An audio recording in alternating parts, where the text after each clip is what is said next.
Hello friends, welcome to science magnet. दोस्तों कैसे हैं आप लोग सभी? आई होप सभी अच्छे हैं, शानदार हैं, जानदार हैं। स्टार्ट करते हैं दोस्तों मेटल एंड नॉन मेटल का पार्ट नंबर 3। दोस्तों कल हम लोगों ने क्या किया था कि जब मेटल की रिएक्शन आप लोग वाटर यानी पानी से करवाते हैं तो क्या मिलता है बताओ? या तो आप लोगों को मिलेगा metal oxide plus hydrogen gas, या आप लोगों को मिलेगा metal hydroxide plus hydrogen gas. क्या आप लोग मुझे बता सकते हैं कौन कौन सी मेटल है जो कि आप लोगों की पानी के साथ में अभिक्रिया करने पर मेटल हाइड्रोक्साइड और हाइड्रोजन गैस देती है? क्या आपको पता है? सोडियम हो गया, पोटेशियम हो गया, कैल्शियम हो गया, मैग्नीशियम हो गया। ये चार मेटल ऐसी है जो कि आप लोगों को क्या देगी? Potassium, sodium, calcium, magnesium. ये चार मेटल ऐसी है जो कि आप लोगों को क्या दे रही थी? हाइड्रोक्साइड दे रही थी। बाकी की जो मेटल है वो आप लोगों को क्या दे रही थी? मेटल ऑक्साइड दे रही थी। ये बात क्लियर है?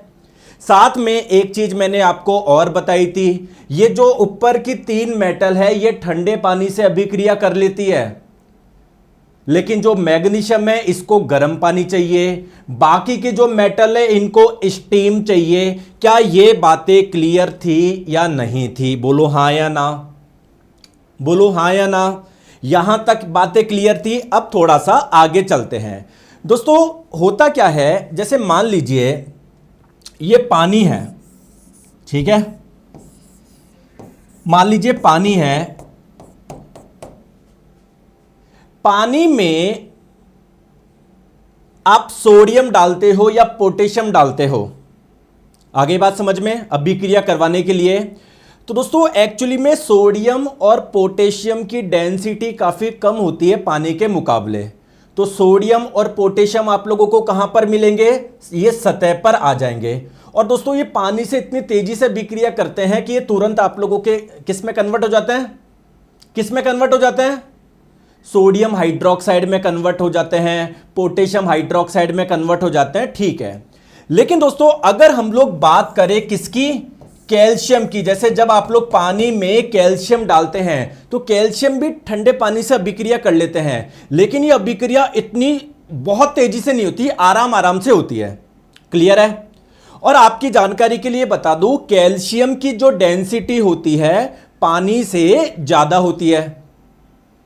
तो क्या कैल्शियम आप लोगों को ऊपर मिलेगा क्या तैरता हुआ? क्योंकि कैल्शियम की डेंसिटी तो ज्यादा है। तो क्या कैल्शियम आपको ऊपर मिलेगा क्या? आप लोग बोलेंगे नहीं सर, कैल्शियम तो मुझे नीचे मिलेगा। लेकिन दोस्तों ध्यान रखिए, कैल्शियम क्या करता है? कैल्शियम भी फ्लोट करता है, तैरता है। इसका कोई कारण मुझे बता सकता है क्या? कोई कारण मुझे बता सकता है क्या? एक्चुअली में होता क्या है, जैसे मान लो ये कैल्शियम का एक टुकड़ा है। क्लियर है? आपके अनुसार ये नीचे होना चाहिए था, बहुत बढ़िया। लेकिन जब कैल्शियम पानी से विक्रिया करती है तो कौन सी गैस बनती है? हाइड्रोजन गैस बनती है। हाइड्रोजन गैस के जो बुलबुले होते हैं, जो इसके बबल होते हैं, इसके चिपक जाते हैं। दोस्तों ये बबल ऊपर उठते हैं तो कैल्शियम को भी क्या ले आते हैं? ऊपर ले आते हैं। आ गई बात समझ में? दूसरा इंपॉर्टेंट पॉइंट, पहला इंपॉर्टेंट पॉइंट मैंने क्या बताया? कैल्शियम की अभिक्रिया जब पानी से कराते हो तो कैल्शियम दोस्तों क्या करता है? धीरे धीरे ऊपर आ जाता है, फ्लोट करने लग जाता है। सेम चीज दोस्तों मैग्नीशियम की रिएक्शन जब करवाते हो, है ना, गर्म पानी से, क्योंकि मैग्नीशियम गर्म पानी से अभिक्रिया कर पाता है। तो सेम इसके साथ में भी यही होता है। जो हाइड्रोजन गैस होती है ये मैग्नीशियम के टुकड़े को ऊपर ले आती है। आगे बात समझ में? तो ये जो इंपॉर्टेंट पॉइंट है वो मैं आपको लिखवा दूं, है ना, फिर से बता दूं। जैसे दोस्तों कैल्शियम का टुकड़ा है ये, जब पानी डालोगे जैसे जैसे अभिक्रिया होगी ना, कैल्शियम क्या हो जाएगा? ऊपर आ जाएगा, फ्लोट करने लग जाएगा। सेम चीज मैग्नीशियम के साथ में भी है।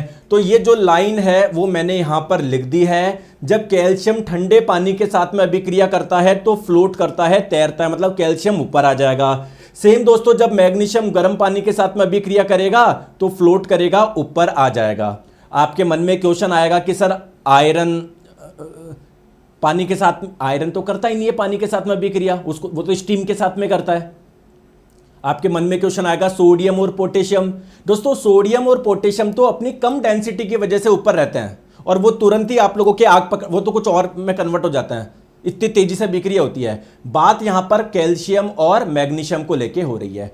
एक रितेश कुमार सिंह नाम का एक लड़का है, सर सही में आप साइंस के बादशाह हो, तो अब क्या करूं मैं, लेकिन तुम नहीं हो, तुम नहीं हो सिलेक्शन वाले। इतनी देर से एक कमेंट करो, पढ़ाई तो करनी रहे। और टीचर की जैसे मत समझना कि आप लोग है ना क्लास में कमेंट करते रहेंगे, मैं खुश होता रहूंगा, हाँ हाँ हाँ हाँ, अपने आप को विजार्ड ऑफ साइंस बोलता रहूंगा, हाँ हाँ हाँ, अपने आप को रेलवे का किंग बोलता रहूंगा, हाँ हाँ हाँ। पढ़ लो चुपचाप, सिलेक्शन उसी से होगा। आगे बात समझ में क्लियर है? तो क्या ये पॉइंट याद रखोगे? ग्रुप डी 2022 में क्वेश्चन पूछा गया था कि बताइए निम्न में से कौन सी मेटल है जब पानी के साथ में विक्रिया कराते हैं तो ये फ्लोट करेगी। तो आंसर क्या हो जाएगा? उसमें ऑप्शन में कैल्शियम दिया हुआ था। क्लियर है? याद रख लोगे? बहुत बढ़िया। चलिए आ जाओ, क्लियर, आ जाओ।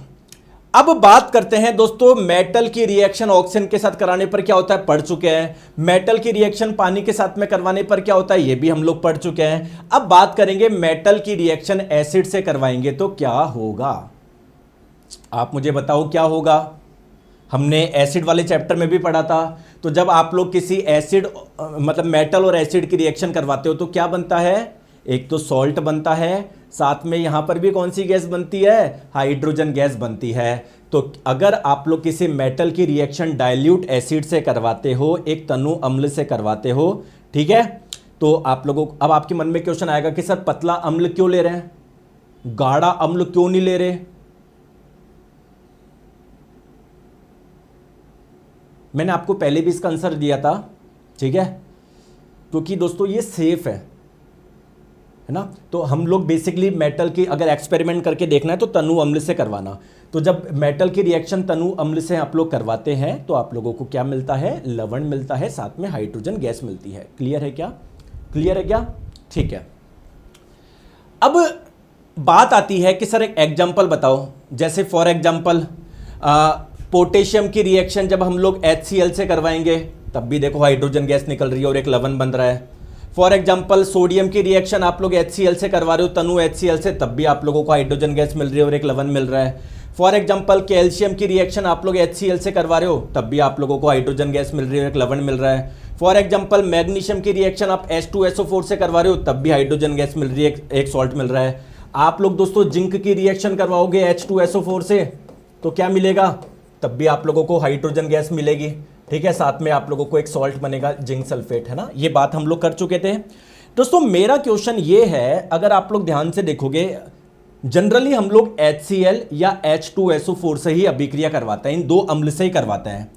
आपके मन में क्वेश्चन आना चाहिए कि सर हम HNO3 से क्यों नहीं करवाते, इससे क्यों नहीं करवाते, कोई बताना चाहेगा? बताता हूं मैं, टेंशन मत लो। दोस्तों एक्चुअली में ये जो अम्ल है ना वो काफी एक स्ट्रॉन्ग ऑक्सीडाइजर है, एक प्रबल ऑक्सीकारक है। प्रबल ऑक्सीकारक का मतलब क्या है, ये किसी का भी ऑक्सीकरण करवा देता है।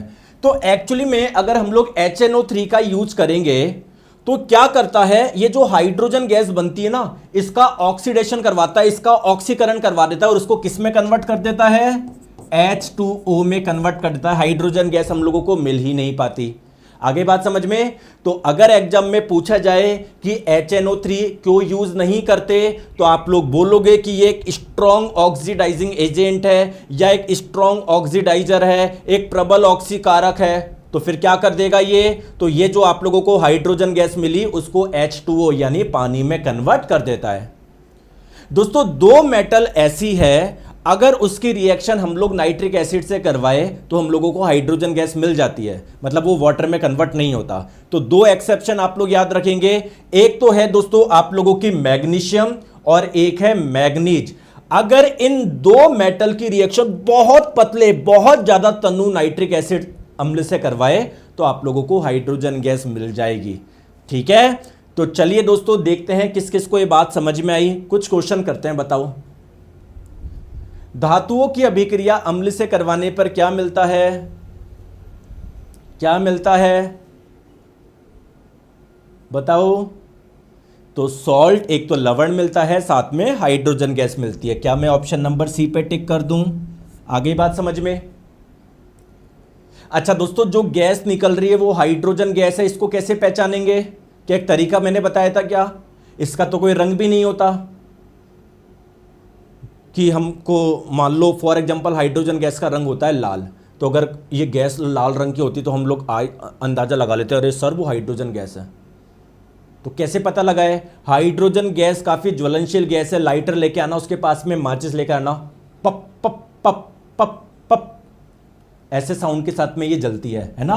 तो आप इसको जला के देख लेना, अगर पॉप साउंड पप पप पप पप पप इस साउंड के साथ में जल रही है, इसका मतलब वह हाइड्रोजन गैस है। बहुत बढ़िया, चलिए बताएंगे कौन सी धातु है जो कि नाइट्रिक अम्ल के साथ में अभिक्रिया करके हाइड्रोजन गैस दे देगी? कौन सी धातु है? दो धातुएं हैं जो ये काम कर सकती है, एक तो मैग्नीशियम और एक आप लोगों की मैग्नीज। तो क्या कोई ऑप्शन दिख रहा है क्या? Option number A. आगे बात समझ में? चलिए बताएंगे कौन सी धातु ऐसी है जो कि बहुत तनु नाइट्रिक अम्ल से अभिक्रिया करने पर हमको हाइड्रोजन गैस दे देती है? कोई है क्या? हाँ गुरुजी, ये ऑप्शन नंबर सी इसका हो जाएगा। क्या कर पा रहे हो क्या? चलिए बताओ। जब जिंक के कण, जिंक एक मेटल ही तो है, धातु है, तो बेसिकली इसकी अभिक्रिया करवा रहे हो आप लोग सल्फ्यूरिक अम्ल से, तो कौन सी गैस निकलेगी? सर ये एक अम्ल है, ये धातु है, कौन सी गैस निकलती है? हाइड्रोजन गैस निकलती है। तो अगर हम लोग इसको जलाओगे तो कौन से साउंड के साथ में जलेगी?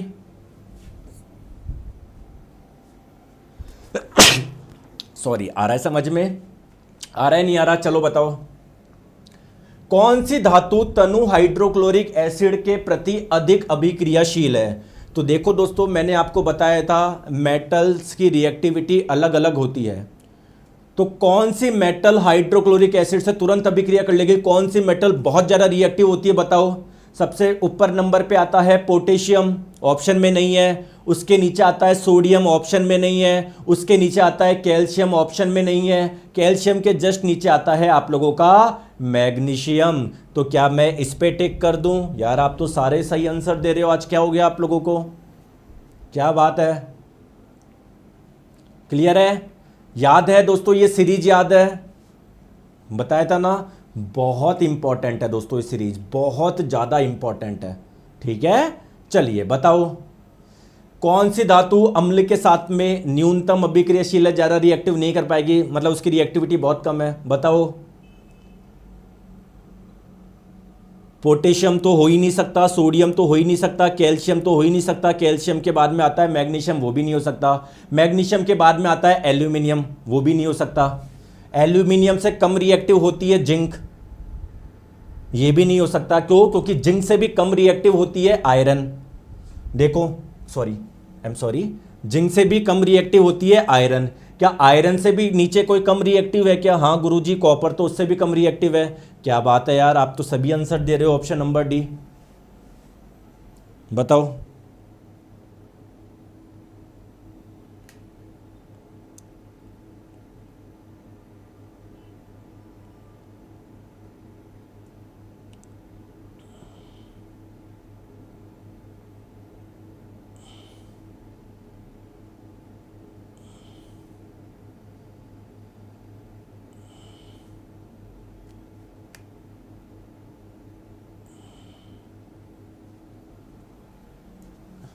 बताओ, आगे बात समझ में?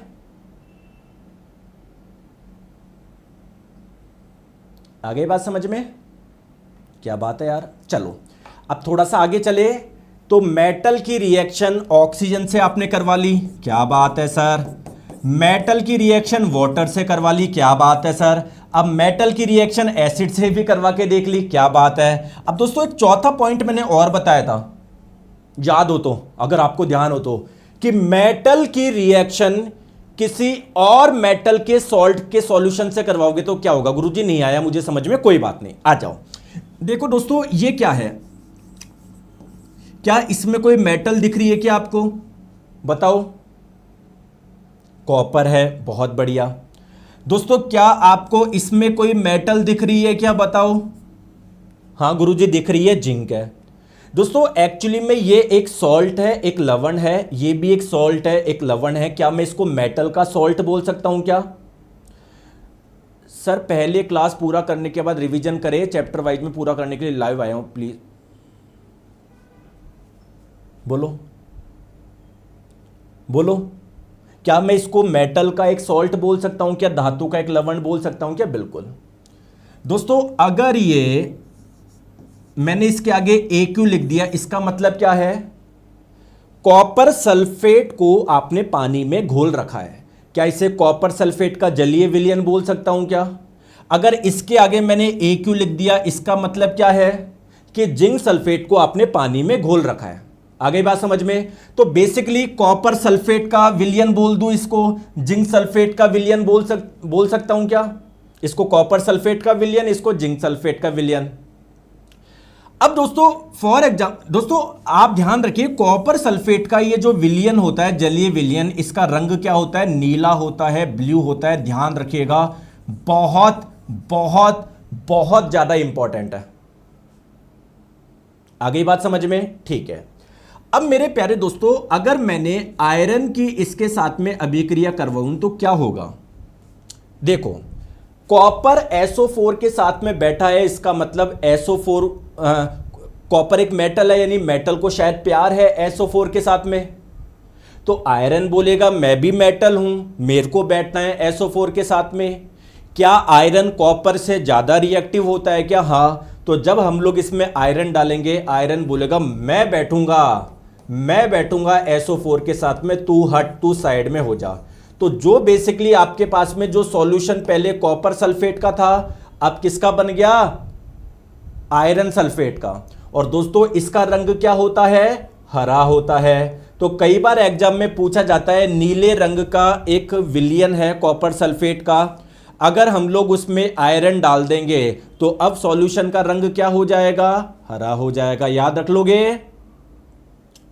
सेम दोस्तों, जैसे मान लो ये जिंक सल्फेट का एक विलयन है, अगर मैं इसमें क्या बोलते हैं, अच्छा कॉपर सल्फेट का विलयन है, क्लियर है? अगर मैं इसमें जिंक डाल दूं तो क्या जिंक भी कॉपर को हटा सकता है क्या? हटा सकता है क्या? क्या जिंक ज्यादा रिएक्टिव है क्या? हाँ गुरुजी, जिंक ज्यादा रिएक्टिव है, तो इसलिए दोस्तों जिंक बैठ जाएगा SO4 के साथ में। गुरुजी एग्जाम में क्वेश्चन केवल 2 एग्जांपल्स याद रखना है, रख लोगे? और ईमानदारी की बात बताऊं तो NCERT में तो केवल आप लोगों को एक ही एग्जाम्पल दिया हुआ है, आप ये याद रखोगे, काम हो जाएगा ALP, group D technician, RRB, JEE में। आगे बात समझ में? लेकिन फिर भी दोस्तों ये दूसरा एग्जाम्पल भी आप याद रखना, कुछ सी कारण से मैंने यहां पर लिखा है। चलिए देखते हैं एग्जाम में जब जाओगे क्वेश्चन कर पाओगे नहीं कर पाओगे। अभी तो बोल रहे हो सर समझ में आ गया।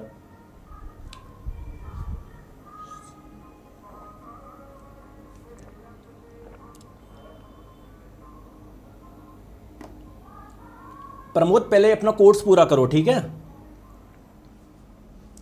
आ जाओ। जब लोहे की कील कॉपर सल्फेट के विलयन के संपर्क में आती है तो उसका रंग बदलकर क्या हो जाता है?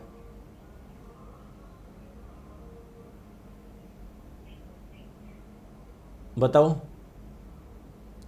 अब आप लोग बोलोगे कि सर ऑप्शन में हरा तो है ही नहीं है।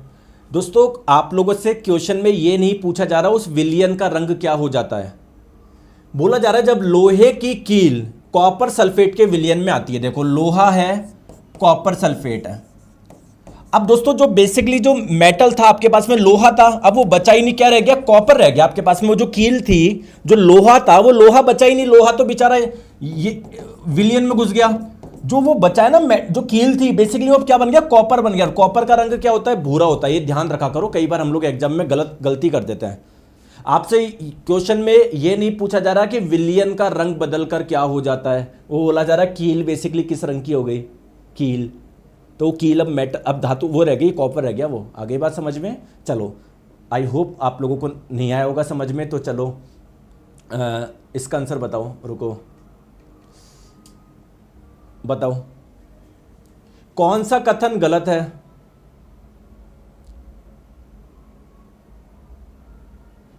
पोटेशियम सोने की तुलना में ज्यादा अभिक्रियाशील है, ये तो बिल्कुल सही है। चांदी सोडियम की तुलना में कम रिएक्टिव होती है, ये बात भी सही है। सभी मेटल क्या एक जितनी रिएक्टिव होती है, क्या गलत बात है? तो सी हो जाएगा।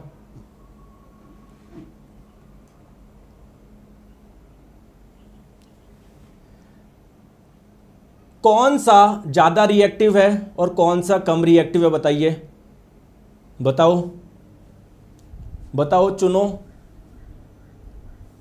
बताओ। Option number B. आगे बात समझ में बन रहा है ना? क्वेश्चन एग्जाम में भी ऐसे ही करोगे, सुनोगे ध्यान से, सब कुछ दिक्कत हो जाएगी, आराम से सारे क्वेश्चन सॉल्व कर पाओगे आप। ठीक है, आ जाओ। अब दोस्तों मेटल की बात हो चुकी है पूरी। अब बात करते हैं नॉन मेटल की, अधातु की, क्योंकि चैप्टर का नाम है धातु एवं अधातु, दोनों के बारे में पढ़ना है ना, केवल धातु के बारे में थोड़ी पढ़ना है। चलो, तो अधातु के बारे में क्या पढ़ाऊं? सब तो आप लोग जानते ही हो कि अधातु जो होते हैं उनकी कंडक्टिविटी अच्छी नहीं होती है, उनमें डक्टिलिटी नहीं पाई जाती, मेलेबिलिटी नहीं पाई जाती। ये तो बेसिक सी बात है। अधातु के बारे में आप लोगों को क्या पढ़ना है? देखो दोस्तों, जैसे क्या नाइट्रोजन एक अधातु है क्या? मैंने क्या एग्जांपल में बताया था, इसका इलेक्ट्रॉनिक विन्यास ये है। और कोई बताओ, ऑक्सीजन, इसका इलेक्ट्रॉनिक विन्यास ये है। दोस्तों जो अधातु होती है ना, उनके भाइतम कोश में आप लोगों को आउटर मोस्ट शेल में भारी कक्षा में आप लोगों को 4, 5, 6, 7 या 8 इलेक्ट्रॉन देखने को मिलते हैं। क्लियर है? अच्छा दोस्तों मुझे बताओ, जैसे इन दोनों एग्जांपल से समझो, ये क्या करेंगे? इलेक्ट्रॉन ग्रहण करेंगे या त्यागेंगे? एक कॉमन सेंस लगा के बताओ। जैसे सर इसके भाइतम कोश में 8 नहीं है, इसके भी 8 नहीं है, तो ये कोशिश करेगा कैसे भी 2 आ जाए, ये कोशिश करेगा कैसे भी 3 आ जाए। जिसके 8 है उसके तो कोई दिक्कत नहीं है, लेकिन जिस नॉन मेटल के भाइतम कोश में 8 नहीं है, तो कितने हैं? लगभग 5, 6, 7। तो वो क्या करेंगे? इलेक्ट्रॉन ग्रहण करेंगे।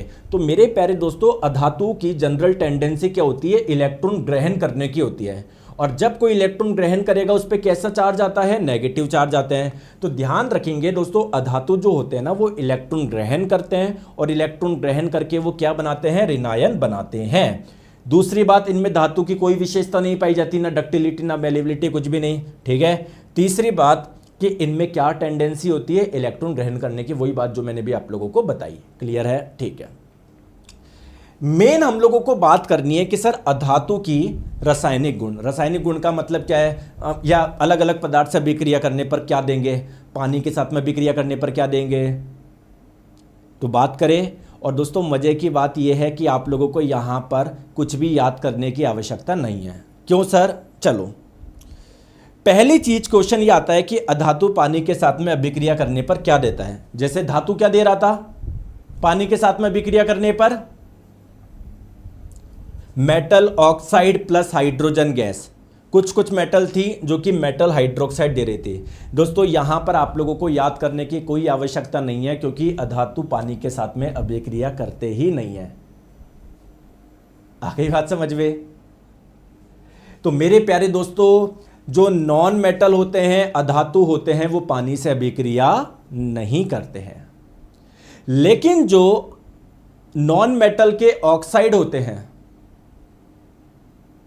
वो पानी से अभिक्रिया कर लेते हैं। नॉन मेटल तो नहीं करते। नॉन मेटल के जो ऑक्साइड होते हैं, फॉर एग्जांपल CO2 या SO2 है ना, या कोई नाइट्रोजन का कोई ऑक्साइड। तो अगर आप लोगों से पूछा जाए अधातु के ऑक्साइड जब अभिक्रिया करते हैं पानी से तो किसका निर्माण होता है, तो अधातु के ऑक्साइड पानी से अभिक्रिया करके अम्ल का निर्माण करते हैं। जैसे दोस्तों यहां पर देखो, ये पानी से अभिक्रिया करके ये बना लिया, ये क्या है? कार्बोनिक एसिड है। क्लियर है? तो बस आप लोगों को ये 2 पॉइंट ध्यान रखना है, क्या कि नॉन मेटल पानी के साथ में अभिक्रिया नहीं करते हैं, पहली बात। दूसरी, नॉन मेटल के ऑक्साइड पानी के साथ में अभिक्रिया कर लेते हैं। तीसरी बात, जब अभिक्रिया करते हैं तो क्या बनाते हैं? क्या बनाते हैं? एसिड बनाते हैं। क्लियर है? Very good. आ जाओ, ये आप लोगों का सबसे इंपॉर्टेंट है, सबसे इंपॉर्टेंट है, सबसे इंपॉर्टेंट है ये चीज। क्या कि सर नॉन मेटल मेटल के साथ में कैसे अभिक्रिया करता है, या नॉन मेटल और मेटल आपस में कैसे जुड़ते हैं, या इन दोनों के बीच ये आपस में क्या कुछ कर सकते हैं क्या। चलिए दोस्तों बात करते हैं। जैसे एक एग्जांपल ले लेते हैं, सोडियम, ये एक मेटल है, इसका इलेक्ट्रॉनिक विन्यास क्या है, ये है।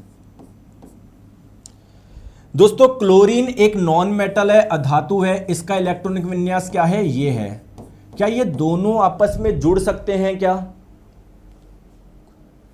सोडियम को एक इलेक्ट्रॉन डोनेट करना है, क्लोरीन को कैसे भी एक इलेक्ट्रॉन लेकर आना है, तो क्या ये दोनों आपस में कुछ डील कर सकते हैं क्या।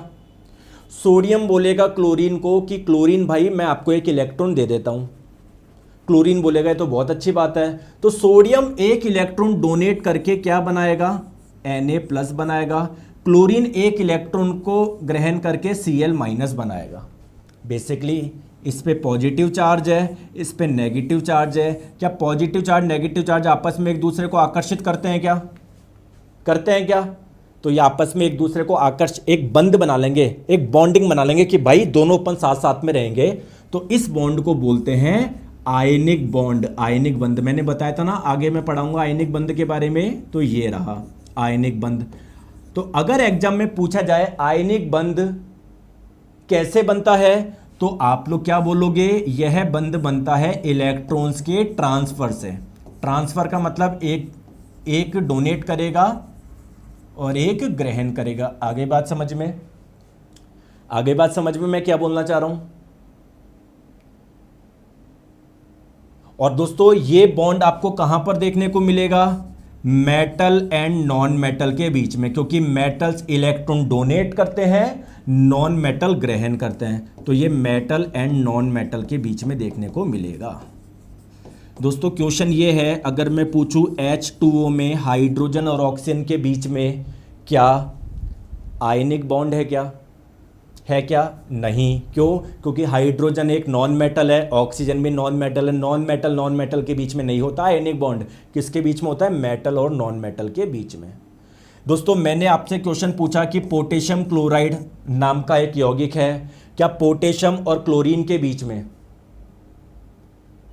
आयनिक बॉन्ड है क्या। आप लोग बोलोगे पोटेशियम एक मेटल है, क्लोरीन नॉन मेटल है, मेटल नॉन मेटल के बीच का जो बॉन्ड होता है वो कौन सा होता है, आयनिक बॉन्ड। आप लोग बोलोगे यस। क्वेश्चन ये आता है कि सर इसका ये नाम क्यों दिया, इसका नाम आयनिक बॉन्ड क्यों दिया, आयनिक बंध क्यों दिया। क्योंकि बेसिकली ये जो बॉन्ड है वो किसके बीच में है, ये भी एक आयन है, ये भी एक आयन है। तो आयनिक बंध जो बनता है ना वो दो आयन के बीच में बनता है, दो आयन के बीच में बनता है। इसीलिए इस बॉन्ड को हमने क्या नाम दिया है, आयनिक बंध नाम दिया है, आयनिक बॉन्ड नाम दिया है। आगे बात समझ में मैं क्या बोलना चाह रहा हूं, क्लियर है। अच्छा दोस्तों मैं एक चीज बात बताऊं क्या, आप मुझसे कब से जुड़े हुए हो, मतलब कब मेरी ज़िंदगी में पहली बार क्लास देखी, चाहे यूट्यूब पे देखी हो, कहीं पर भी देखी हो या पढ़ा हो। मतलब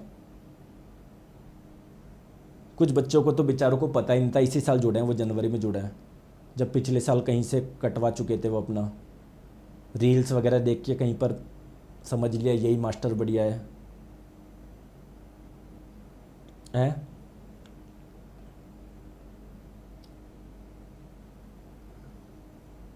फिर वो तो बाद में जब पिछली बार का 2024 का जब रिजल्ट वगैरह देखा, या 2024 में जब क्लासें देखी एलपी वगैरह, तब समझ में आया। देखो 2024 मैक्सिमम बच्चे 2024 ही बोल रहे हैं।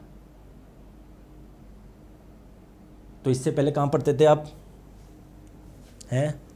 दोस्तों मैं बहुत सारी बातें करूँगा क्योंकि अपना सिलेबस खत्म होने वाला है यार, मैंने बहुत पढ़ा लिया आपको।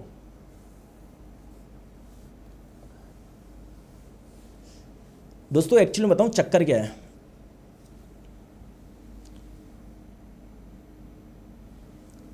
मेरे कम फैन फॉलोइंग का कारण क्या है। सर ऐसे क्यों बोल रहा हो, आपके तो बहुत लोग जानते हैं, बहुत लोग पढ़ते हैं। नहीं दोस्तों फिर भी बहुत कम है, मतलब जितनी होनी चाहिए यार, जिस प्रकार मैं पढ़ाता हूँ मेहनत करता हूँ उस प्रकार बहुत ज़्यादा होनी चाहिए थे।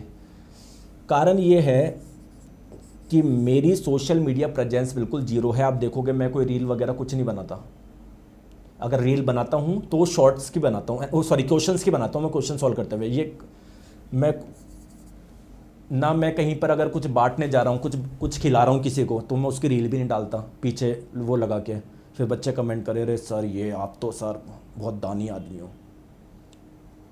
और यही कारण है, मैं झूठ नहीं बोल रहा, और कोई कारण नहीं है। बताओ और कुछ कारण हो सकता है क्या?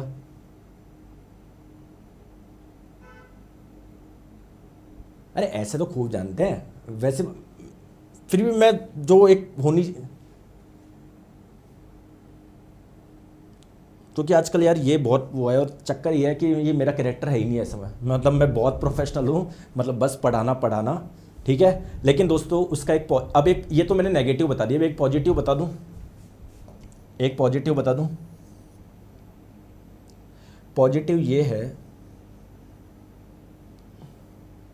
चलो मैं क्या ही बोलूँ यार, बता दूँ क्या? रेलवे के यूट्यूब पे जितने भी टीचर्स हैं,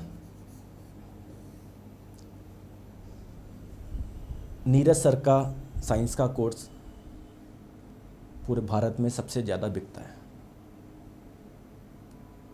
अब ये इसके पीछे मैं अपने आप को रेस्पॉन्सिबल नहीं मानता हूँ, तो मैं उन बच्चों को मानता हूँ जिसको कंटेंट की वैल्यू है, जो समझते हैं पढ़ना कंटेंट किसे बोलते हैं ये। और दूसरी बात दोस्तों, मैं आप लोगों के लिए कंटेंट इतना क्यों बढ़िया बना पाता हूँ, क्योंकि मुझे पता है बढ़िया बनाता हूँ मैं, ये मेरा वो नहीं है, क्या बोलते हैं, ये मेरा ईगो नहीं है, मेरा विश्वास है, मुझे पता है क्योंकि मैं करता ही हूँ। मुझे पता नहीं होगा कि यार मैं, कारण ये है क्योंकि दोस्तों मेरी कोई ऑफलाइन क्लास नहीं है। जो टीचर मान लो सुबह से शाम ऑफलाइन क्लास में पढ़ाता है, उसके पास में कहाँ ही टाइम मिलता होगा यार कंटेंट बनाने का या कुछ देखने का।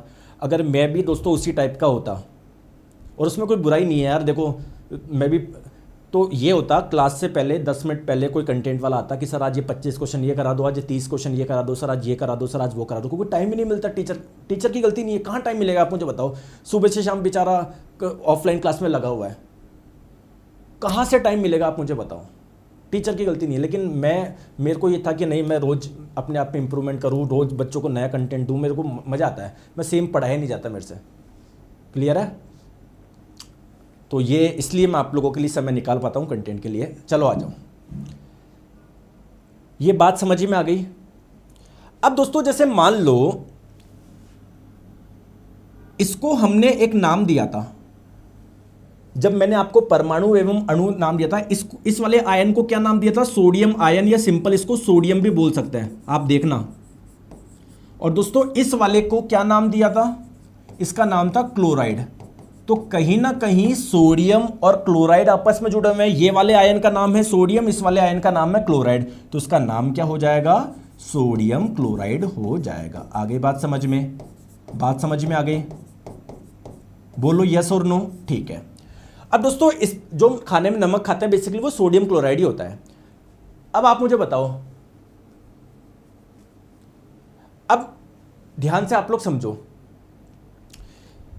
दोस्तों, अगर मैं इसको उठा के पानी में डाल दूं तो क्या उस पानी में आयंस होंगे? क्या उस पानी में आयंस होंगे क्या? या किसी और आयनिक यौगिक को डाल दूं तो उसमें उस पानी में आयंस होंगे क्या? तो कहने का मतलब यह है, अगर मैं आप लोगों से एग्जाम में क्वेश्चन पूछा जाए कि पानी में NaCl डालेंगे तो क्या उस सॉल्यूशन में, उस विलयन में विद्युत प्रवाहित हो सकती है क्या? आप लोग बोलोगे बिल्कुल सर प्रवाहित हो सकती है। आ गई बात समझ में?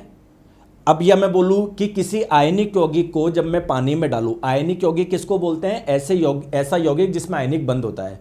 तो अगर मैं उसको पानी में डालूं तो क्या उसमें करंट फ्लो हो सकती है क्या? बिल्कुल हो सकती है। तो चलिए दोस्तों बात करते हैं इस आयनिक यौगिक के सामान्य गुण। आयनिक यौगिक उस यौगिक को बोलते हैं जिसमें आयनिक बंध होता है। जैसे इसको क्या मैं NaCl को एक आयनिक यौगिक बोल दूं क्या? बिल्कुल। KCl पोटेशियम क्लोराइड को बोल दूं क्या? बिल्कुल सर। कैल्शियम क्लोराइड को बोल दूं क्या? बिल्कुल, क्योंकि कैल्शियम एक मेटल है, क्लोरीन नॉन मेटल है। मेटल नॉन मेटल आपस में जुड़े हुए हैं, एक बंध से जुड़े होंगे। मेटल नॉन मेटल वाले बीच का बॉन्ड को बोलते हैं आयनिक बंध। तो अगर इस यौगिक में आयनिक बंध है तो ये क्या कहलाएगा? आयनिक यौगिक कहलाएगा। तो दोस्तों जितने भी आयनिक यौगिक होते हैं ना, वो आप लोगों के ठोस अवस्था में पाए जाते हैं। ठोस अवस्था में पाए जाते हैं, पहली इंपॉर्टेंट चीज याद रखना। हाँ, अगर बहुत हाई टेम्परेचर दोगे तो मेल्ट हो जाएंगे, लिक्विड स्टेट में आ जाएंगे, लेकिन बहुत हाई टेम्परेचर इसको देना पड़ेगा। ठीक है, तो ये आप लोगों के ठोस अवस्था में पाए जाते हैं। पहला पॉइंट याद रख लोगे। ठीक है, दूसरा पॉइंट दोस्तों, इनका मेल्टिंग पॉइंट और बॉइलिंग पॉइंट काफ़ी ज़्यादा होता है, यानी इनको मेल्ट कराने के लिए बहुत हाई टेम्परेचर देना पड़ेगा, तो इनके मेल्टिंग पॉइंट और बॉइलिंग पॉइंट काफ़ी ज़्यादा होते हैं। दोस्तों आप पहले मुझे बताओ, क्या ये एक आयनिक यौगिक है क्या? इसकी तो बात कर चुके हैं। क्या ये आयनिक यौगिक है क्या? लिथियम क्लोराइड, बताओ। लिथियम एक मेटल है, क्लोरीन एक नॉन मेटल है। मेटल नॉन मेटल आपस में जुड़े हुए हैं, इसका मतलब उनके बीच में आयनिक बॉन्ड है, और जिस यौगिक में आयनिक बॉन्ड होता है उसे आप लोग क्या बोलते हैं? आयनिक कंपाउंड बोलते हैं। दोस्तों आप मुझे बताओ, क्या ये कैल्शियम ऑक्साइड एक आयनिक यौगिक है क्या? कैल्शियम एक मेटल है, ऑक्सीजन नॉन मेटल है, मेटल नॉन मेटल जुड़े हुए हैं यानी आयनिक बॉन्ड है, तो आयनिक बॉन्ड है तो इसको मैं आयनिक कंपाउंड बोल दूं। सेम ये भी आयनिक कंपाउंड है, सेम ये भी आयनिक कंपाउंड है। अब आप लोग देखो कितना मेल्टिंग पॉइंट होता है, 1074 केल्विन। इसको एक बार माइनस करना, 273 माइनस करना, देखो कैलकुलेटर से करके बताता हूं मैं। 1074 माइनस 273, सॉरी है ना, 1074 माइनस 273 कितना आ रहा है? 801 डिग्री सेल्सियस। ये टेम्परेचर कम है ज़्यादा है? इतने हाई टेम्परेचर तक लेके जाओगे ना, तब आपका नमक मेल्ट होके तरल अवस्था में आएगा बेचारा। आप अगर घर पे जो खाना बना रहे हो उसमें जो तवा होता है ना, तवा, उस पर नमक डाल दोगे, क्या वो मेल्ट हो जाएगा कि नहीं? क्योंकि तवे का टेम्परेचर इतना थोड़ी होता है 1000 के आसपास, ये 800 के आसपास। बताओ। अरे भाई साहब कभी बुलाओगे क्या घर पे कि सर आ जाओ खाना खा लो, रोटी खा लो? बस बात करते रहते हो इधर कि सर गर्मा गर्म तवा है, बताओ। आगे बात समझ में? सेम चीज दोस्तों, अगर आप लोग सोडियम क्लोराइड को गैस में कन्वर्ट करना चाहते हो तो कितना टेम्परेचर चाहिए? 1686 केल्विन। सेल्सियस में बदलने के लिए 273 माइनस कर दूंगा, लगभग 1413। यार बहुत ज़्यादा है। तो क्या आयनिक यौगिकों के गलनांक और क्वथनांक उच्च होते हैं क्या? हाँ। अब दोस्तों एक समस्या बताऊं क्या? आप लोगों को ये याद रखने पड़ेंगे गलनांक और क्वथनांक। सर ये तो बहुत मुश्किल है, लेकिन रखना पड़ेगा। मैं आपको कोई भी ऐसे कॉम्प्लिकेटेड डाटा नहीं बताता याद करने को, लेकिन ये याद करना पड़ेगा। इसका कारण क्या है दोस्तों? ये एनसीईआरटी में दिए हुए हैं, और एनसीईआरटी में दिए हुए हैं मतलब याद रखना है। क्वेश्चन भी आ चुके हैं, अभी मैं बताऊंगा मैं। सर थोड़ा तो वो करो सर हमारे लिए, सर क्या करे? दोस्तों अगर कोई बच्चा इसको याद नहीं रख पाए ना, तो एटलीस्ट इन पांचों का क्रम तो याद रखे वो, कि किसका ज़्यादा था किसका कम था। क्रम याद रख सकते हो? बताओ इसमें सबसे ज़्यादा किसका दिख रहा है? कैल्शियम ऑक्साइड का। एटलीस्ट इतना तो याद रख सकते हो, कैल्शियम ऑक्साइड का गलनांक और क्वथनांक बहुत ज़्यादा होता है। एटलीस्ट ये तो याद रख सकते हो। दोस्तों दूसरे नंबर पे कौन है? दूसरे नंबर पे देखो बहुत क्लोज डाटा है। अब इसमें आप लोग ध्यान से देखोगे, देखो इसमें और इसमें मेल्टिंग पॉइंट इसका ज़्यादा है, लेकिन बॉइलिंग पॉइंट इसका ज़्यादा है। क्लियर? तो मतलब बहुत, तो इस ऐसे रख लो कि सेकंड नंबर पे आएगा NaCl एवं CaCl2, ऐसे कर सकते हो। एटलीस्ट ये तो रखो, आप एग्जाम में क्वेश्चन बना लोगे आप इससे भी। फिर आप लोगों का क्या आ जाएगा? MgCl2 magnesium chloride. फिर उसके बाद में आप लोगों का क्या आ जाएगा? लिथियम क्लोराइड आ जाएगा। दोस्तों एटलीस्ट ये ध्यान रख सकते हो। मैं तो ये बोलूंगा कि मेल्टिंग पॉइंट और बॉइलिंग पॉइंट ही करो आप, एग्जैक्ट वैल्यू याद रहनी चाहिए। फिर भी अगर कोई बच्चा बोल रहा है, हालांकि दोस्तों इसके पीछे पागल मत हो जाना, आपके पास में और भी चीज़ें याद करने को, ऐसे नहीं कि सॉरी तो कठिन है ये वो, हो जाएगा याद है ना। अगर फिर भी नहीं हो पाए दोस्तों, एटलीस्ट ये याद रख लोगे। चलो देखते हैं एग्जाम में क्वेश्चन कैसे आते हैं और आप कर पाते हो क्या? बताओ। लो आ गया, एग्जैक्ट मेल्टिंग पॉइंट पूछ लिया, बताओ।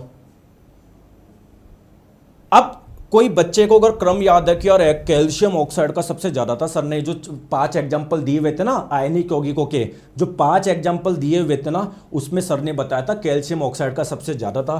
तो आप लोग कहीं ना कहीं 3 को ए से कनेक्ट कर दोगे, और 3 को जब आप लोग ए से कनेक्ट कर दोगे तो 2 ऑप्शन अपने आप हट जाएंगे बच्चा, ये और ये। आगे बात समझ में मैं क्या बोलना चाह रहा हूं? फिर आपको याद आएगा कि गुरुजी ने सेकंड नंबर पे बताया था कि क्या था? सोडियम क्लोराइड और कैल्शियम क्लोराइड, लेकिन दिक्कत यह है कि दोनों आपको दिए हुए हैं और बहुत क्लोज थे। तो इसलिए बोल रहा हूँ एग्जैक्ट वैल्यू आपको पता होनी चाहिए।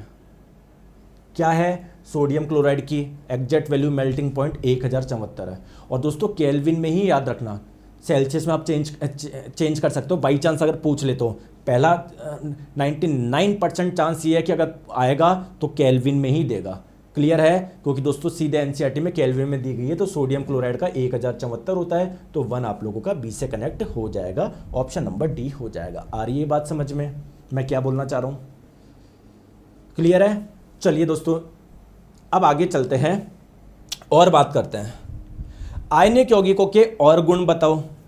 सर और गुण क्या है? देखो दोस्तों ध्यान रखना, कोई भी आयनिक यौगिक पानी में आसानी से घुल जाता है।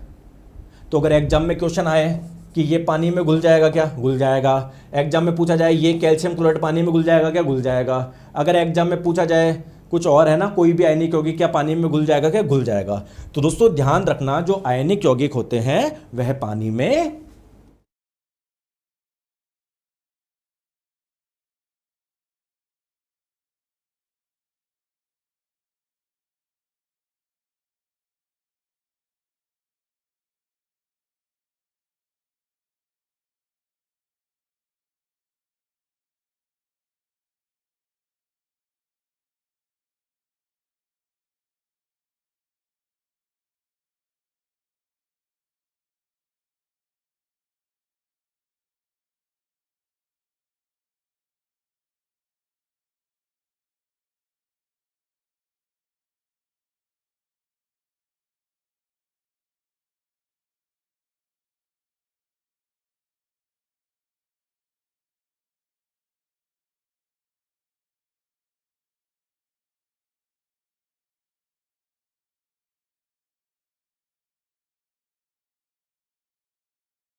हेलो दोस्तों आवाज आ रही है?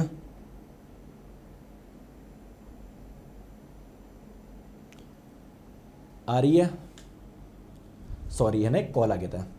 चलिए तो क्या घुल जाएंगे पानी में? घुल जाएगा, घुल जाएगा, घुल जाएगा। ठीक है, तो अगर बात करें घुलनशीलता, तो जो आयनिक यौगिक होते हैं वो पानी में घुल जाते हैं, लेकिन किस में नहीं घुलते? मैं आप लोगों को 3-4 बता रहा हूं, सबका ध्यान रखना। आयनिक यौगिक मिट्टी के तेल में नहीं घुलेंगे।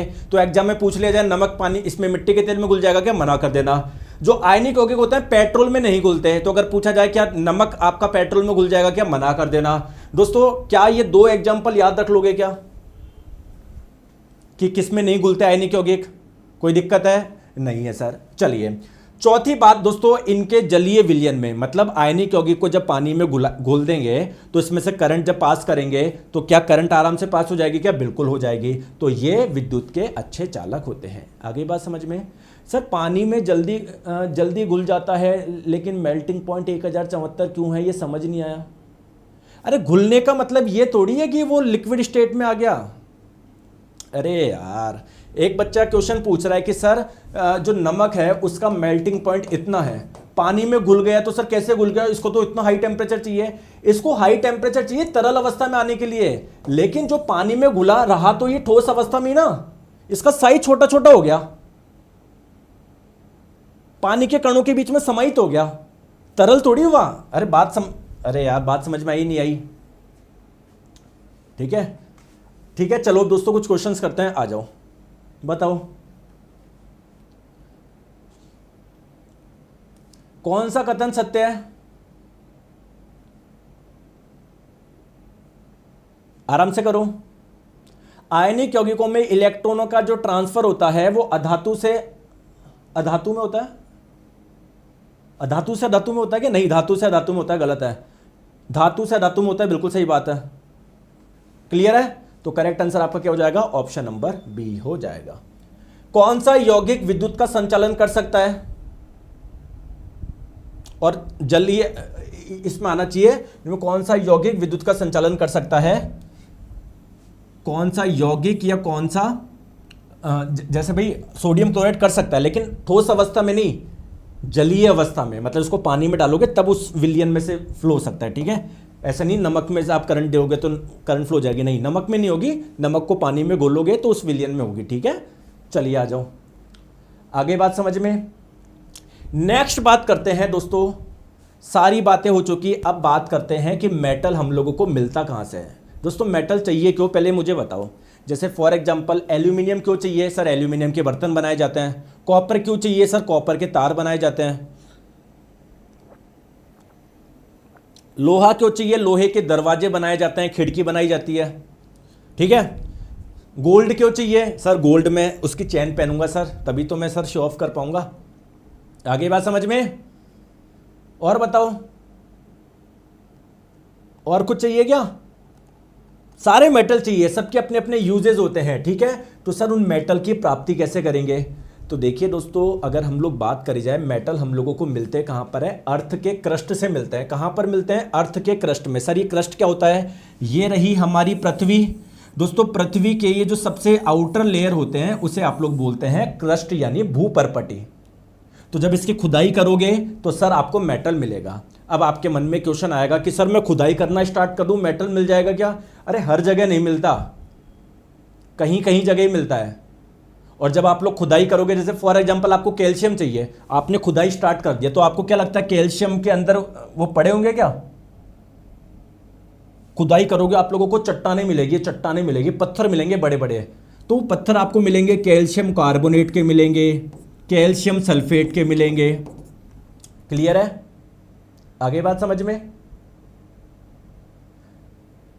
फिर इनसे आप लोगों को कैल्शियम निकालना पड़ेगा, इससे आप लोगों को कैल्शियम निकालना पड़ेगा, है ना। ये मान लो आपको जिंक सल्फेट मिला, तो इससे आप लोगों को जिंक निकालना पड़ेगा।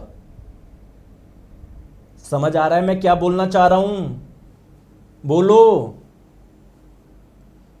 तो बेसिकली कोई भी मेटल जो होता है ना, वो शुद्ध अवस्था में नहीं मिलता कि कैल्शियम आपको अकेला मिल जाए, वो कंबाइंड फॉर्म में मिलता है, एक यौगिक के रूप में मिलता है। और दोस्तों इन्हें ही हम लोग बोलते हैं मिनरल यानी खनिज। आगे बात समझ में।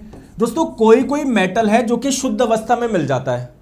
कौन सा मेटल मिलेगा, जो कि काफी कम रिएक्टिव होता है, क्योंकि वो ना ऑक्सीजन को अपने से जोड़ेगा ना किसी और को जोड़ेगा। जैसे अगर बात करी जाए दोस्तों गोल्ड, वो आपको प्योर स्टेट में मिल जाएगा, Au आपको मिल जाएगा अकेला, Au ऑक्साइड, Au सल्फर ऐसा कुछ नहीं मिलेगा, अकेला मिल जाएगा आप लोगों को, क्योंकि बहुत कम रिएक्टिव होता है। लेकिन मैक्सिमम मेटल्स आप लोगों को कंबाइंड फॉर्म में मिलते हैं। तो आइए दोस्तों बात करते हैं, क्लियर है, क्लियर है या नहीं है, अरे बोलो, आ जाओ। चलिए तो मेरे प्यारे दोस्तों आ जाओ, खुदाई करते हैं। तो खुदाई करने पर आप लोगों को ऐसा कुछ मिलेगा, ये पता पड़े बड़े बड़े, ये कोई पत्थर है कैल्शियम कार्बोनेट का है, कोई कैल्शियम सल्फेट का है, कोई किसका है, क्लियर है। तो खुदाई करनी पड़ेगी पड़ेगी। तो जैसे फॉर एग्जांपल कैल्शियम आपको प्योर नहीं, ऐसे ऐसे पत्थर से मिलेंगे अंदर, तो हो सकता है पत्थर कैल्शियम कार्बोनेट का हो, या मान लो Fe2O3 का हो, फिर हम लोग इससे Fe निकालेंगे, आयरन निकालेंगे। आगे बात समझ में। तो दोस्तों ध्यान रखिएगा, तो जो आप लोगों के मेटल्स होते हैं ना, वो यौगिक के रूप में पाए जाते हैं, कुछ कुछ शुद्ध अवस्था में, तत्व अवस्था में भी पाए जाते हैं, तो उसे आप लोग क्या बोलते हैं, मिनरल बोलते हैं, खनिज बोलते हैं। अब दोस्तों किसी खनिज में अगर मान लो फॉर एग्जांपल, इससे मैं, इस पत्थर से मान लो मैं 1000 रुपए का कैल्शियम निकाल पा रहा हूं, लेकिन इसमें मेरी कॉस्ट लग गई 5000 रुपए निकालने में, तो ये फायदे का सौदा है नुकसान का सौदा है, फायदे का सौदा है नुकसान का सौदा है, नुकसान का सौदा हो गया ना।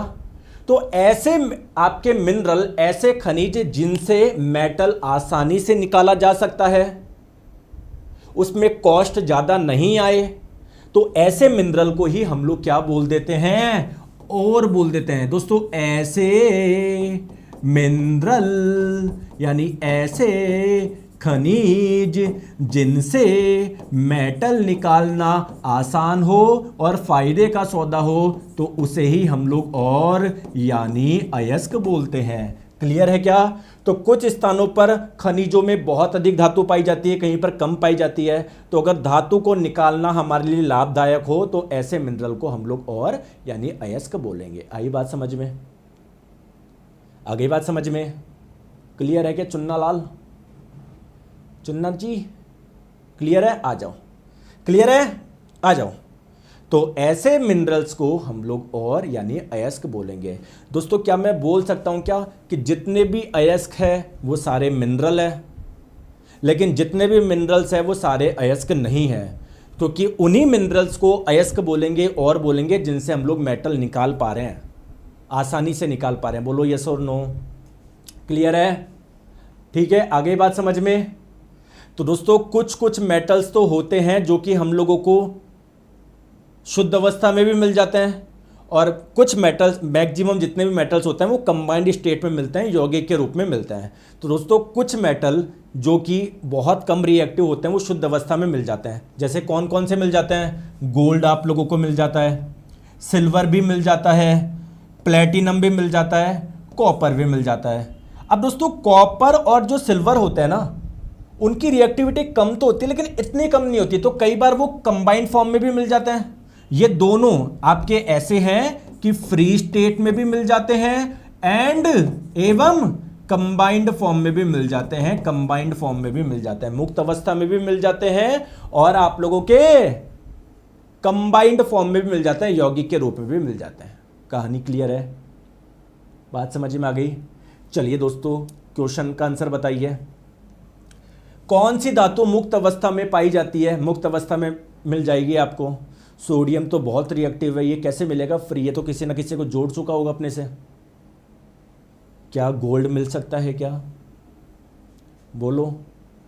चलिए आगे बात समझ में? अच्छा, अब दोस्तों बात करते हैं जो मेटल्स होते हैं वो किस किस फॉर्म में मिलता है, मतलब मेटल्स के अयस्क की बात कर रहे हैं। जैसे लेड जो होता है ना, वो आप लोगों को जनरली इस अवस्था में मिलता है, तो क्या ये एक लेड का अयस्क हो गया क्या? इससे आसानी से हम लोग लेड निकाल लेते हैं। ठीक है, तो आइए दोस्तों हम लोग बात करते हैं मेटल और उनके अयस्क की। सबसे पहले बात करते हैं जिंक की। दोस्तों जिंक आप लोगों को ऑक्साइड स्टेट में भी मिलता है, कार्बोनेट स्टेट में मिलता है। तो जिंक के दो अयस्क का नाम याद रखना है, एक जिंकाइट और एक जिंक ब्लेंड। इसको जिंक ब्लेंड बोलते हैं। तो अगर एग्जाम में पूछ लिया जाए बताओ जिंकाइट किस धातु का अयस्क है या इससे कौन सी धातु मिलेगी, तो आंसर क्या हो जाएगा? जिंक मिलेगी। क्लियर है? नेक्स्ट दोस्तों लेड जो होता है वो आप लोगों को सल्फाइड स्टेट में मिलता है, और भी अवस्था मिलता है, लेकिन हम लोग एक केवल इंपॉर्टेंट अयस्क की बात कर रहे हैं। तो दोस्तों इस वाले अयस्क का नाम है गैलेना। तो अगर एग्जाम में पूछ लिया जाए गैलेना किस धातु का अयस्क है? लेड। या गैलेना से कौन सी धातु की प्राप्ति होती है? लेड। ठीक है, नेक्स्ट बात करते हैं यूरेनियम। यूरेनियम एक इंपॉर्टेंट मेटल है। क्लियर है? तो दोस्तों यूरेनियम आप लोगों को इस अवस्था में मिलता है, ऑक्सीजन से जुड़ा हुआ। तो इस वाले का नाम है पिच ब्लेंड। तो अगर एग्जाम में पूछा जाए कि पिच ब्लेंड किसका अयस्क है, सर फॉर्मूला भी याद रखना है क्या? हाँ, फॉर्मूला भी याद रखना है। मैंने ऑलरेडी आप लोगों को इंपॉर्टेंट अयस्क के ही नाम बता रहा हूं, मैं फालतू के नहीं बता रहा, और भी होते हैं लेकिन मैं इंपॉर्टेंट ही बता रहा हूं आपको। क्लियर है? तो पिच ब्लेंड से कौन सी धातु मिलती है? यूरेनियम मिलती है। आ जाओ नेक्स्ट बात करते हैं आयरन। दोस्तों आयरन अलग अलग अवस्था में पाया जाता है, ऐसे भी पाया जाता है, ऐसे भी पाया जाता है। तो इस वाले इसका नाम है मैग्नेटाइट। याद रखना, एक होता है हेमेटाइट। क्लियर है? और भी अयस्क होते हैं लेकिन दोस्तों इन दो का नाम याद रखिएगा, मैग्नेटाइट और हेमेटाइट। और दोस्तों आयरन के जितने भी आप लोगों के अयस्क होते हैं, है ना, मैं आपके और भी नाम बताता हूँ। देखो और भी नाम कहाँ लिख दिया मैंने, ये रहा, मैग्नेटाइट, हेमेटाइट, लिमोनाइट, सिड्राइट। लेकिन है ना ये नाम याद रख लो, मैं उधर भी लिख देता हूँ यार, है ना, रुको। मैग्नेटाइट, हेमेटाइट और लिमोनाइट, सिड्राइट, वहाँ नहीं लिखे हुए ना, लिमोनाइट और सिड्राइट। लिमोनाइट और सिड्राइट में यहाँ पर भी लिख देता हूँ, लिमोनाइट एक नाम याद रख लो केवल, और एक सिड्राइट। क्लियर है? अब दोस्तों कई बार एग्जाम में पूछ लेता है कि ये जो आयरन के ये जो अयस्क है, कौन से अयस्क में सबसे ज़्यादा आयरन पाया जाता है? बताओ कौन से अयस्क में सबसे ज़्यादा पाया जाता है? तो सबसे ज़्यादा पाया जाता है दोस्तों मैग्नेटाइट में। ये याद रखिएगा, आयरन के जो ये 4 अयस्क है इनमें से सबसे ज़्यादा आयरन किस में पाया जाता है आप लोगों का? मैग्नेटाइट में पाया जाता है। स्टार लिख दिया, साथ में लिख भी दिया, सबसे ज़्यादा आयरन आप लोगों को इसी वाले में पाया जाता है। क्लियर है? चलिए दोस्तों, मरकरी, दोस्तों मरकरी आप लोगों को सल्फाइड स्टेट में पाया जाता है और इसका नाम है सीनाबार। ये पत्थर जैसा होता है, फिर इससे हम लोग मरकरी निकालते हैं। ठीक है, सीनाबार। क्लियर है? याद रख लोगे? चलिए, थोरियम, दोस्तों थोरियम का है मोनोजाइट, बहुत इंपॉर्टेंट है इसके अयस्क का नाम, एग्जाम में पूछा जाता है। थोरियम बताओ मोनोजाइट से कौन सी मेटल मिलती है? तो थोरियम मिलती है। चलो क्वेश्चन करो। सीनाबार, सीनाबार कौन सी धातु का अयस्क है? इससे कौन सी मेटल मिलेगी? तो जब मरकरी आपको सल्फाइड स्टेट में पाया जाता है तो इसे ही सीनाबार के नाम से जानते हैं। इससे कौन सी मेटल मिलती है? मरकरी मिलती है, हिंदी में जिसे पारा बोलते हैं। चलो बताओ, कौन सा थोरियम का अयस्क है? अभी अभी मैंने बताया है, तो अभी अभी मैंने बताया आप लोगों को मोनोजाइट, मोनोजाइट, मोनोजाइट, याद रख लोगे। चलो, 4 अयस्क आप लोगों को दिए हुए लोहे के। सबसे ज़्यादा आयरन लोहा किस में मिलेगा? मैग्नेटाइट, मैग्नेटाइट, मैग्नेटाइट, लेकिन ऑप्शन में मैग्नेटाइट है ही नहीं, ऑप्शन में मैग्नेटाइट है ही नहीं। तो दूसरे नंबर पे होता है दोस्तों हेमेटाइट। तो हेमेटाइट है क्या ऑप्शन में? बिल्कुल। तो करेक्ट आंसर आप लोगों का ऑप्शन नंबर बी हो जाएगा। ठीक है, चलिए नेक्स्ट हम लोग बात करते हैं कॉपर। दोस्तों कॉपर आप लोगों को कई बार अलग अलग फॉर्म में मिलते हैं, तो इसके 2 महत्वपूर्ण अयस्क के मैं नाम बता रहा हूँ, एक तो मेलाकाइट और एक कॉपर पायराइट। एक मेलाकाइट और एक कॉपर पायराइट। अगर एग्जाम में पूछ ले जाए मेलाकाइट से कौन सी धातु प्राप्त होती है? कॉपर प्राप्त होती है। एल्यूमिनियम का दोस्तों एक फेमस अयस्क का नाम याद रखना, बॉक्साइट, और इसका फॉर्मूला भी याद रख लो। हालांकि दोस्तों फॉर्मूले आप लोगों के बहुत कम चांसेस होते हैं, ज़्यादातर आप लोगों के नाम ही पूछते हैं। तो अगर आप लोग फॉर्मूले ध्यान नहीं भी रखोगे तो भी काम चल जाएगा, लेकिन नाम आप लोगों को याद रहना चाहिए। तो बॉक्साइट कौन सी धातु का अयस्क है? एल्यूमिनियम का, याद रख लोगे। चलो दोस्तों, लेड, लेड जनरली आप लोगों को ऐसे सल्फाइड स्टेट में पाया जाता है। तो जब आप लोगों का लेड सल्फाइड स्टेट में पाया जाता है, इसका नाम है गैलेना। तो अगर एग्जाम में पूछ लिया जाए गैलेना से कौन सी धातु प्राप्त होती है? लेड प्राप्त होती है। आ गई बात समझ में? बताओ, करो आंसर बताओ। एल्यूमिनियम के अयस्क को क्या कहते हैं? बताओ।